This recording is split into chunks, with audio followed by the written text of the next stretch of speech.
And the holiday season often brings families, friends, and neighbors together. But for some people dealing with mental health conditions or grief, it can be painful to enjoy celebrating. Ronnie Perillo sat down with a doctor from Sweetser for insight on how to handle the holidays when things get difficult. What is the most common mental health issue that you deal with during the holiday season specifically? You would say it's depression, but it's often fueled by grief. The holidays is a time when you're sometimes missing a loved one who's no longer with us, or that could be because somebody you care about died, or somebody had a divorce, and all of a sudden some people that you celebrated with are no longer there. Remember something else, that different members of the family grieve differently. So some family members will want to plow on as if the person you lost was never there. And so you got to be sensitive in a way to your own feelings and also the way other family members cope. So sometimes, like you said, a divorce in the family.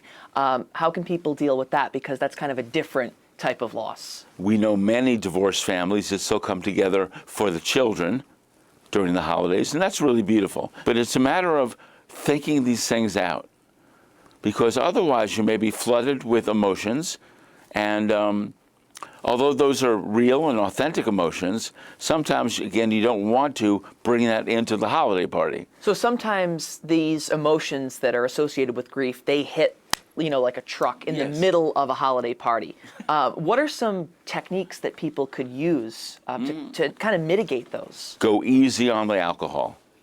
Alcohol in a holiday party anyway is very treacherous, and especially when you're emotionally fragile. So it's really good to have a kind of a buddy, somebody that is sensitive to where you're at, and hopefully people do. And sometimes it could be a family member who's grieving in the same way you are. Let's say that you are a family member or a friend of someone who's dealing with grief. What's your advice to people like that?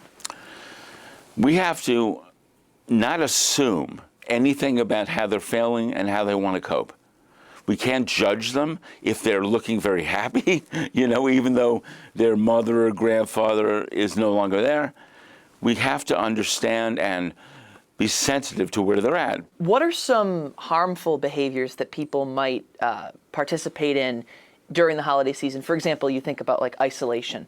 Yes. Right. Why is isolation so dangerous? Isolation in a time when somebody's dealing with grief and loss, again, it could be vulnerable for them to sink deeper into depression.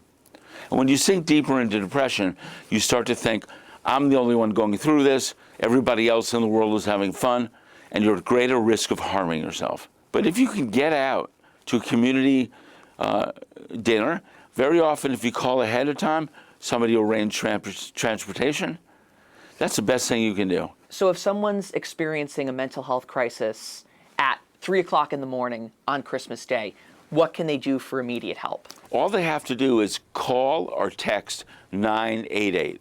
988 is the national crisis line, which is also regional. So every city has a team. Every town has a team that they can access. Healing and hope doesn't take a holiday. We're there anytime. So we staff crisis programs 24/7, 365 days a week. 988 is what you call. Thank you so much.